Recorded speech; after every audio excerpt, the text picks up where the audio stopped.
personnes qui n'ont pas encore vu le dernier spectacle en date de Dieudonné, donc Rendez-nous Jésus, puisque c'est lui qui a fait l'objet de cette interdiction en Belgique, de le regarder, et bien pour voir par eux-mêmes si dans ce spectacle il y a des choses absolument immondes, comme il a été dit dans les médias, bien que, si vous le remarquez, si vous teniez un peu la question, vous verrez qu'on ne dit jamais, en substance, qu'est-ce que tu as dit d'injurieux.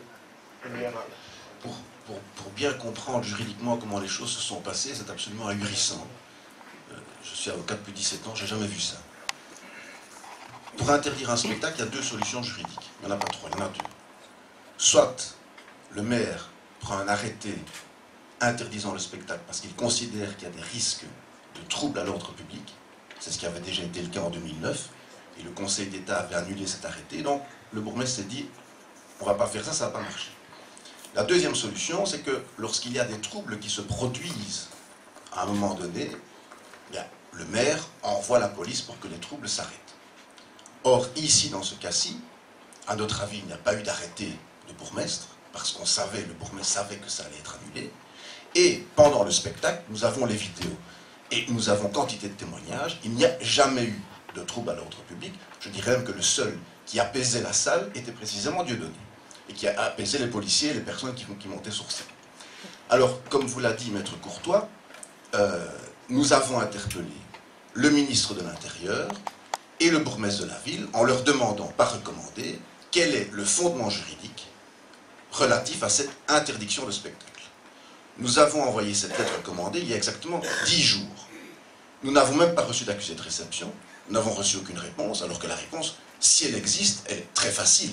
En 24 heures, on nous envoie un email en nous disant ben voilà le fondement juridique de cette interdiction.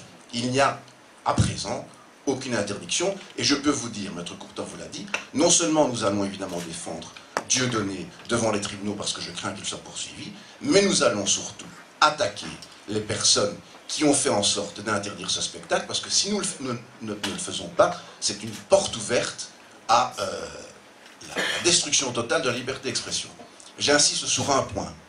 En 2009, un arrêté avait été pris pour annuler le spectacle de Dieudonné, le Conseil d'État l'a annulé, et le Conseil d'État s'est fondé sur la liberté d'expression. Alors, il faut quand même se rappeler une chose qu'on ne dit jamais dans la presse, c'est que la liberté d'expression, ce n'est pas seulement parler du beau temps, de la couleur des tomates et de la taille des pommes de terre. Ça n'a aucun sens. La liberté d'expression, elle vaut aussi pour les idées qui choquent, les idées qui dérangent. C'est le Conseil d'État qui le dit, c'est la jurisprudence européenne qui le dit, et c'est précisément ce que le Conseil d'État a dit à l'égard de Dieudonné.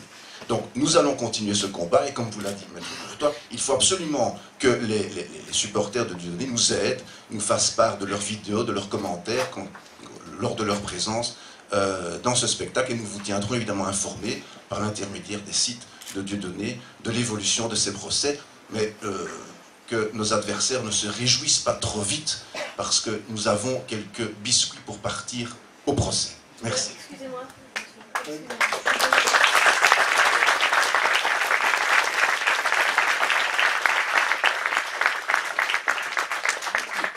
Excusez-moi de vous interrompre, mais moi je fais partie de la vieille presse qui est presque morte, mais je suis pas encore tout à fait morte.